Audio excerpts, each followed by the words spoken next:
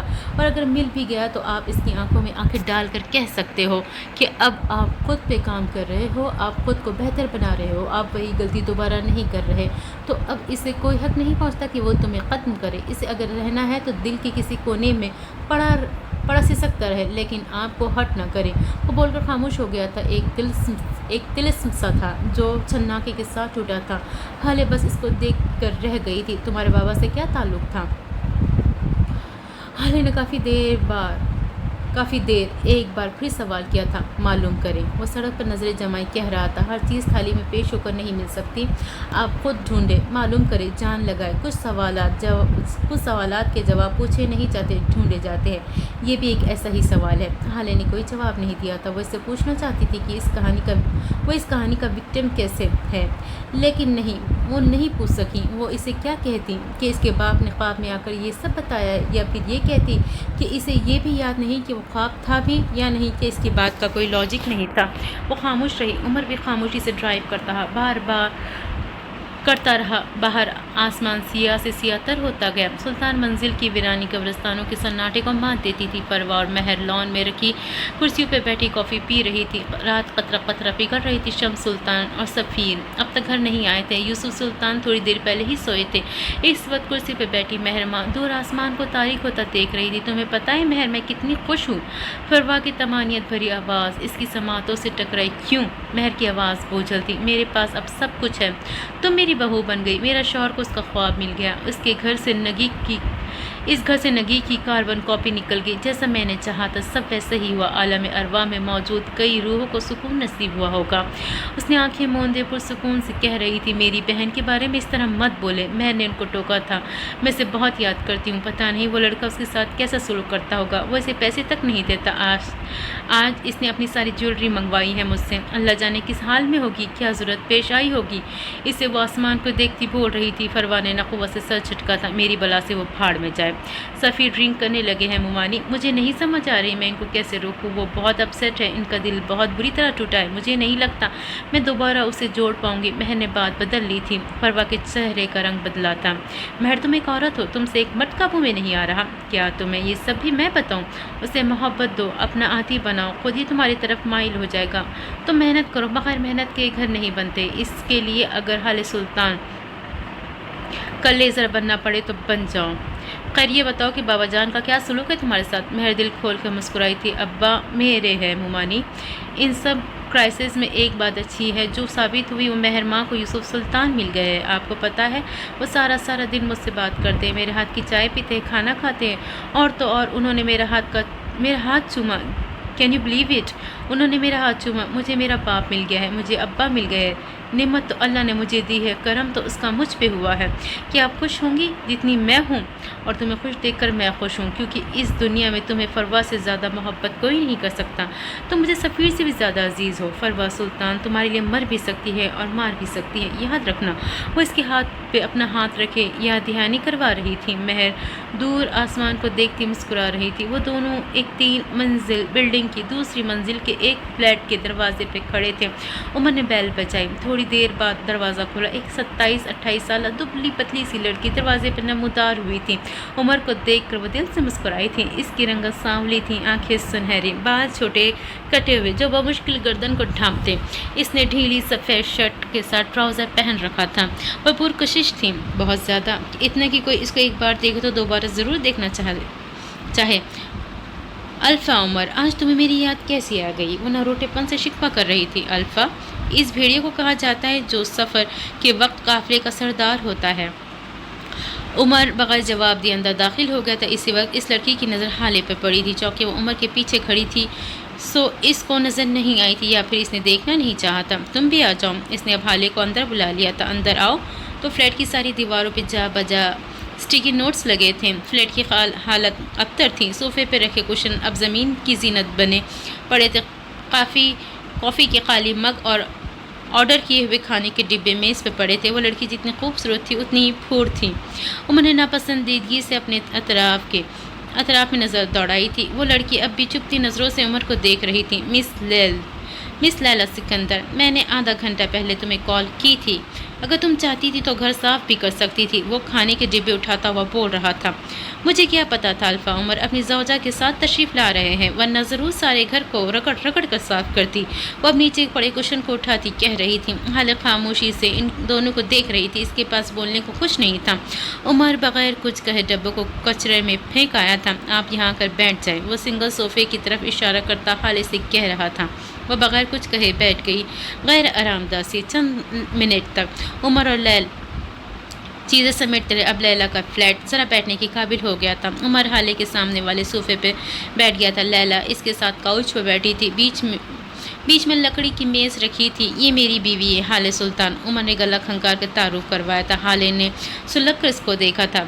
لیل اب غور سے اس کو دیکھ رہی تھی۔ ظاہر ہے میں جانتی ہوں اس رپورٹرز کو جو تعارف کروایا تھا تمہاری بیوی نے، اسے کون بھول سکتا ہے؟ اس کے لہجے میں طنز نہیں تھا، اس کا لہجہ عام سا تھا۔ میں یہاں آپ کے پاس ایک کام کے سلسلے میں آئی ہوں۔ اگر ہم پرسنل لائف کو ڈسکس کرنے کے بجائے وہی بات کر لیں تو زیادہ بہتر ہوگا۔ حالے اس سارے وقت میں پہلی بار بولی تھی۔ لیل سکندر نے جانتی نظروں سے اس کو دیکھا تھا۔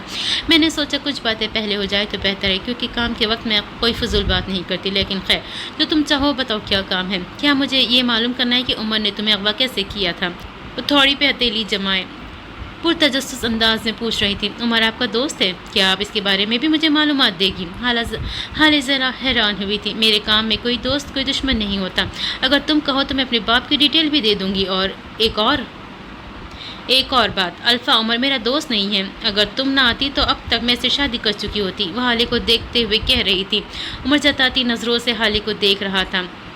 لیل کی آخری بات پر گڑبڑا گیا تھا۔ میری طرف سے ابھی قاضی کو بلوا لیں۔ اوکے مجھے کچھ گاڑیوں کی ڈیٹیل چاہیے اور ایک آدمی اس کے بارے میں بھی معلومات چاہیے، لیکن ذرا جلدی، میرے پاس زیادہ وقت نہیں ہے، میرے پاس فوٹیج ہے، آپ کو بھیج دیتی ہوں۔ اوکے حالے نے آخر میں سوالیہ نظروں سے اس کو دیکھا تھا۔ میں گاڑیوں کو نہیں، لوگوں کو انویسٹیگیٹ کرتی ہوں، یہ میرا کام نہیں ہے، لیکن خیر تمہارا یہ کام بھی میں کسی اور سے کروا دوں گی، اور جس آدمی کی ڈیٹیل تمہیں چاہیے کچھ دنوں تک مل جائے گی۔ میں اپنی پوری کوشش کروں گی کہ اس کام کو جلد از جلد کر لوں، یہ تمہیں میرے فیور ہوگا۔ وہ سوچ کر کہہ رہی تھی، لیکن میں آپ کو پھر بھی پے کروں گی۔ حالے مصر ہوئی تھی۔ لیل اپنی جگہ سے اٹھ کر اس کے سامنے کھڑی ہو گئی تھی۔ ہنی میں نے کب کہا کہ میں تمہارا کام فری میں کروں گی؟ فیور کا مطلب تھا کہ تمہارا کام جلدی کروں گی۔ پیسوں کے معاملے میں اپنی باپ کو بھی نہیں بخشتی۔ 1 گھنٹے کا 3000 چارج کروں گی میں، منظور ہے؟ ڈیٹیلز ای میل کر دو، وہ کہتی کچن کی طرف بڑھ گئی تھی۔ اوکے مجھے منظور ہے، حالے نے پیچھے سے آواز لگائی تھی۔ عمر ان دونوں سے بے نیاز اپنے موبائل پہ کسی کو میسج کرا تھا، ای میل ایڈریس لکھو۔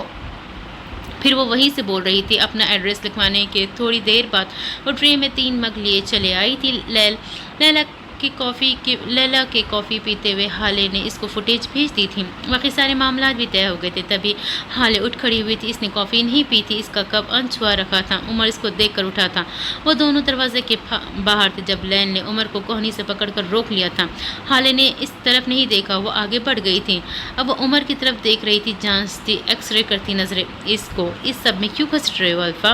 تمہیں نہیں لگتا یہ اس کا ٹائپ نہیں ہے؟ وہ ایک مغرور ایلیٹ کلاس کی لڑکی ہے، اسے فیشن اور کھانوں تک رکھو۔ وہ اس ماحول میں سروائیو نہیں کر سکے گی۔ اس کے اندر اب بھی معصومیت باقی ہے، وہ یہ سب نہیں جھیل سکے گی۔ اس کی آنکھوں میں تفکر تھا۔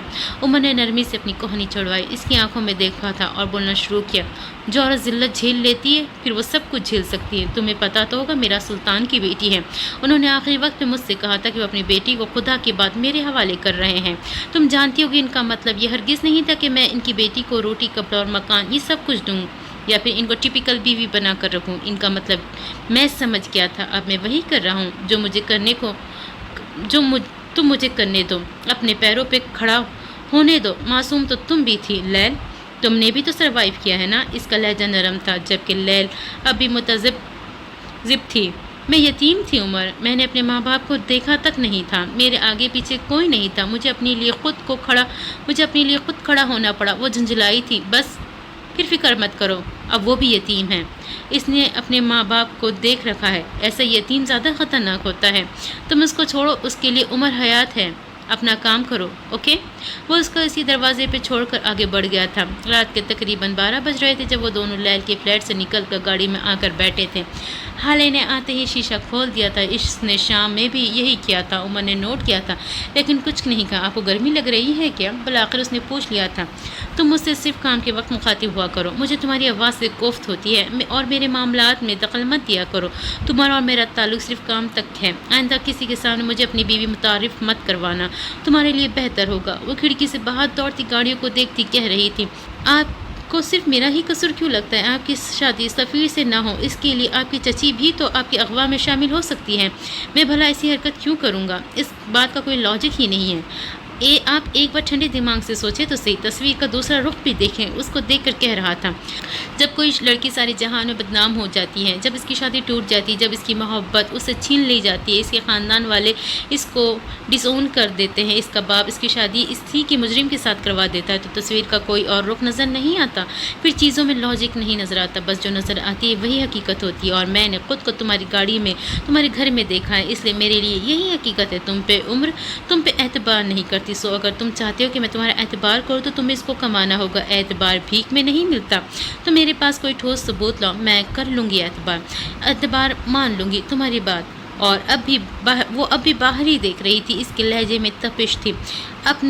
آپ اپنے معاملے میں نہ صحیح، جج صاحب کے معاملے میں تو مجھ پہ اعتبار کر سکتی ہے۔ وہ مصر ہوا تھا، حالے نے چہرہ اس کی جانب موڑ لیا تھا، اس کی آنکھوں میں سرخ ڈوریاں تھیں، انہوں نے بے اختیار نظریں چرائی تھی۔ اس دن میرے باپ کہ آفس میں میرا چچا اور آپ میرے باپ کے قاتل کو دیکھ کر تمہارا خون نہیں کھولا، تم نے ان سے معذرت کی، تم ان کے سامنے جھکے۔ عمر، اس دن تم نے اپنا رہا سہا مقام بھی کھو دیا، ایک جو ذرا سا جو کہیں اعتبار تھا نا کہ تم میرے باپ کے ساتھ مخلص ہو، تم نے اس کو بھی ختم کر دیا۔ تم ان سے محبت نہیں کرتے تھے، تم صحیح کہہ رہے تھے، مرنے والا میرا باپ ہے، تمہارا نہیں۔ اس دن میں نے دیکھ لیا، اس کے لہجے میں کاٹ سی تھی، عمر کے چہرے کے تاثرات سخت ہو گئے تھے، جیسے بہت سارا اشتعال اندر دبا لیا ہو۔ آپ کو کوئی حق نہیں آپ میری جج صاحب سے محبت کو جج کریں۔ اس دن مسز حالے، اس دن شمس کو وہاں دیکھ کر میرا خون بھی کھولا تھا، میرا دل بھی کیا تھا کہ میں چیخوں، چلاؤں، غصہ کروں، روؤں یا پھر شمس کو مار دوں۔ ہاں، یہ آسان تھا۔ میں نے جب وہ ویڈیو دیکھی تھی تب میں آپ کی طرح رو نہیں رہا تھا، میں اپنی گن کو لوڈ کر کے سلطان منزل گیا تھا۔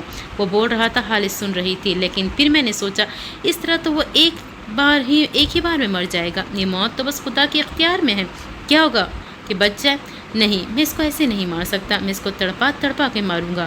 میں دو قدم پیچھے ہٹا ہوں، اس لیے نہیں کیونکہ میں بزدل ہوں، اس لیے کیونکہ میں بھیڑیا ہوں، اور میں بھیڑیے کی طرح شکار کروں گا، 2 قدم پیچھے ہو کر وار کروں گا۔ اس کی آنکھوں میں جیسے چنگاریاں پھوٹ رہی تھیں۔ حالے نے تعصب سے اس کو دیکھا تھا، افسوس سے سر کو نفی میں ہلایا تھا، اور پھر بولی تھی، تمہیں شرم نہیں آتی ایک ایسے جانور سے خود کو ملاتے ہوئے جس کا نام ہم تب لیتے جب کسی کے ساتھ کا انتہا کا ظلم ہوا ہوتا ہے، جہاں بے حسی کی داستہ رقم ہوئی ہوتی ہے، جہاں سب فاقی ہو، جہاں بے جا دہشت ہو۔ وہ ایک غلیظ جانور ہے، تم اشرف المخلوق ہو کر بھی خود کو ایک جانور سے ملا رہے ہو۔ اس کی آواز میں ملامت تھی۔ عمر نے اس کی طرف نہیں دیکھا تھا، اس نے سامنے دیکھتے ہوئے بولنا شروع کیا تھا، بھیڑیا ظالم ہے، سفاک ہے، بے حس بھی ہے، لیکن صرف اور صرف اپنے دشمن کے لیے۔ بھیڑیا جنگلوں سے نکل کر ریپ نہیں کرتا، بھیڑیا ایٹم بم نہیں گراتا، بھیڑیا گن اٹھا کر لوگوں کو نہیں مارتا، بھیڑیا بم دھماکے نہیں کرتا۔ آپ کہتی ہے بھیڑیا غلیظ ہے، کیا ہم انسانوں سے زیادہ؟ بھیڑیا اپنی محرم مونس پہ جھانکتا تک نہیں، بھیڑیا قبر میں لیٹی عورت کو نکال کر زیادتی نہیں کرتا، بھیڑیا اپنے بوڑھے ماں باپ کو اولڈ ہوم نہیں چھوڑ کر آتا، بلکہ اس کے ماں باپ بوڑھے ہو جائے تو وہ ان کے لیے کھانا لاتا ہے، ان کی خدمت کرتا ہے۔ بھیڑیا اپنی شریکی حیات سے بے وفائی نہیں کرتا، وہ ایک مونس بھیڑیا کے ہوتے ہوئے بھی کبھی دوسری کو دیکھتا تک نہیں، وہ ہر دوسرے مرد کی طرح اپنی بیوی کو دھوکہ نہیں دیتا، وہ ہم اشرف المخلوق کی طرح اپنی دینی بھائیوں کو گدھے اور کتے کا گوشت نہیں کھلاتا، وہ کبھی بھی مردار نہیں کھاتا، نہ کھلاتا ہے۔ بھیڑیا کبھی اپنی آزادی پہ سمجھوتا نہیں کرتا، اسے جس دن قید کر لو وہ اسی دن کھانا پینا چھوڑ دیتا ہے۔ وہ ہم لوگوں کی طرح غلامی پسند نہیں کرتا، آزاد ہم پیدا ہوئے تھے، عقل شعور ہم میں ہونا چاہیے تھا، ہم کیوں بن گئے غلام؟ بھیڑیا تو انتہائی نفیس اور مہذب جانور ہے، گن تو ہم انسانوں نے پھیلایا ہے، ظلم تو ہم انسان کر رہے ہیں، سفاکی تو ہم انسانوں پہ ختم ہے، غلیظ ترین تو ہم ہوتے جا رہے ہیں۔ آئندہ اگر کہیں کوئی ظلم کوئی زیادتی ہو تو یہ مت کہیے گا کہ انسان بھیڑیا نکلا، بلکہ یہ کہیے گا کہ انسان کی انسانیت ختم ہوگی، کیونکہ بھیڑیا برا نہیں ہوتا، انسان زیادہ برا ہوتا ہے۔ وہ بول کر خاموش ہو گیا تھا۔ اس کے لہجے میں کبھی بھی طنز نہیں ہوتا تھا، برتری کی خواہش نہیں ہوتی تھی، اپنی بات منوانے کی ضد نہیں ہوتی تھی۔ وہ ایسی ہی بات کرتا تھا جیسے کسی بہت ہی عزیز چھوٹے بچے کو سوال سمجھایا جا رہا ہو۔ حالے اس کو دیکھ کر رہ گئی، وہ اپنی باتوں سے لاجواب کرتا تھا۔ حالے نے اعتراف کیا تھا۔ شاہد ولا کی ساری بتیاں روشن تھی۔ ہارون شاہد اپنے کمرے میں اور کینوس کے سامنے کھڑا ایک منظر پینٹ کر رہا تھا۔ گرے آنکھوں والا ایک لڑکا، اس کے ہاتھ سے ہاتھ چھڑاتی سیاہ آنکھوں والی لڑکے کی آنکھوں میں کرب تھا، جبکہ مقابل کی آنکھیں سپاٹ تھی۔ اب اس کے پاس رنگ بھی تھے، برش بھی تھے اور رنگوں کی پہچان بھی، بس آنکھوں میں کی چمک کہیں کھو سی گئی تھی۔ اسی وقت اس کے کمرے کا دروازہ کسی نے ہلکے سے نوک کیا تھا۔ ہارون کمین کہہ کر پھر سے پینٹنگ میں محو ہو گیا تھا۔ دروازہ کھلا، سامنے ایک 16 سالہ لڑکا کھڑا تھا، سیاہ جینس شرٹ میں ملبوس، دروازے کی چوکھٹ میں کھڑا تھا۔ تھوڑی دیر تک کوئی آواز نہ پا کر ہارون مڑ کر دیکھا اور چونک گیا تھا۔ حسن، تم؟ آؤ بچے اندر آؤ، وہاں کیوں کھڑے ہو؟ ہارون خوش دلی سے کہہ رہا تھا۔ حسن بغیر کچھ کہے اندر آ گیا اور کونے میں رکھے شہانہ کاؤچ پہ بیٹھ گیا۔ ہارون نے اپنے کمرے میں رکھی منی فریج سے 2 سافٹ ڈرنک کی کین نکالے تھے، ایک اس نے اپنے ہاتھ میں لیا، دوسرے حسن کو تھماتے ہوئے اس کے سامنے دوسرے کاؤچ پہ بیٹھ گیا۔ اتنی رات میں کس کے ساتھ آئے ہو؟ اس نے جسے بات کرنے کے لیے کوئی موضوع تلاش کیا تھا۔ ڈرائیور کے ساتھ، اس نے ہلکی آواز میں جواب دیا تھا۔ اس وقت؟ اگر کوئی کام تھا تو مجھے بلا لیتے، تم اس وقت مت نکلا کرو حسن، یہ ٹھیک نہیں ہے۔ وہ تفکر سے کہہ رہا تھا۔ آج میرا رزلٹ تھا، میں نے میٹرک میں بورڈ ٹاپ کیا ہے، پہلے نمبر پہ آیا ہوں۔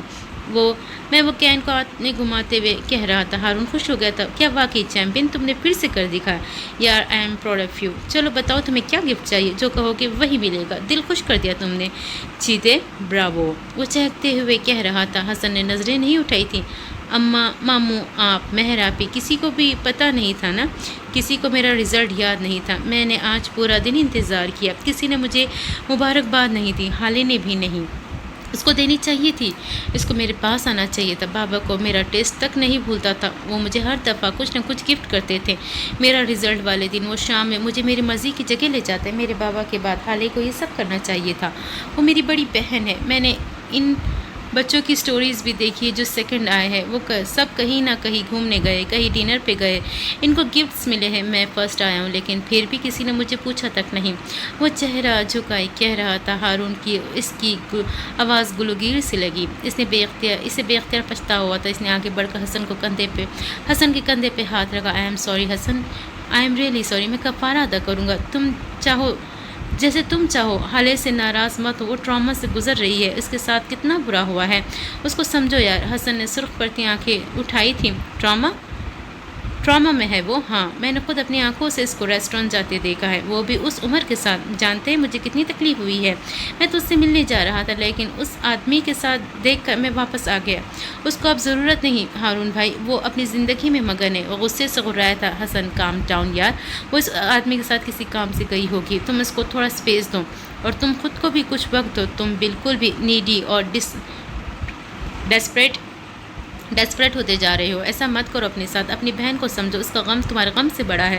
آج میں بھی ملا تھا اس سے، اس نے مجھ سے بھی یہی کہا کہ اس کا اور میرا کوئی تعلق نہیں ہے، اس کے سامنے نہ آیا کروں، مجھے دیکھ کر اس کو تکلیف ہوتی ہے۔ تم سے کم از کم کچھ کہا تو نہیں نا؟ وہ اس کو سمجھا رہا تھا۔ حسن سب کچھ بھول کر اس کو دیکھے گیا۔ اس نے آپ سے دوستی ختم کر دی، مطلب اب آپ دونوں کبھی ساتھ نہیں ہوں گے، وہ آپ کو معاف نہیں کرے گی، اور پھر بھی آپ اتنے کول ہیں، آپ کو فرق نہیں پڑ رہا۔ میری بہن نے آپ کے ساتھ ہر تعلق ختم کر دیا اور آپ کو کوئی فرق نہیں پڑتا، مطلب آپ نے واقعی میری بہن کو دھوکہ دیا ہے، آپ ایسا کر سکتے ہیں؟ وہ اٹھ کھڑا ہوا تھا، وہ بلند آواز میں کہہ رہا تھا۔ ہارون نہیں اٹھا تھا، وہ اسی طرح بیٹھا تھا۔ اس نے کہا، مجھے دیکھ کر اس کو تکلیف ہوتی ہے، اس کا مطلب ہے ہم دونوں کا تعلق برقرار ہے، وہ اب بھی میرے لیے فیل کرتی ہے۔ اس دن اس نے یہ کہا، اس کو میرے نہ ہونے سے فرق نہیں پڑتا، ہمارا تعلق تب ختم ہوگا جب اس کی نوبت میں آنے نہیں دوں گا۔ حسن بے دم سا ہو کر بیٹھ گیا۔ یہ تعلق میرے لیے زندگی ہے حسن، میں نے اس کو اس کے حال پہ چھوڑ دیا، میں نے اس سے زبردستی شادی نہیں کی، صرف اس لیے کیونکہ میں چاہتا تھا کہ مجھ سے نفرت نہ کریں، یہ چیز مجھ سے برداشت نہ ہوتی۔ دیکھو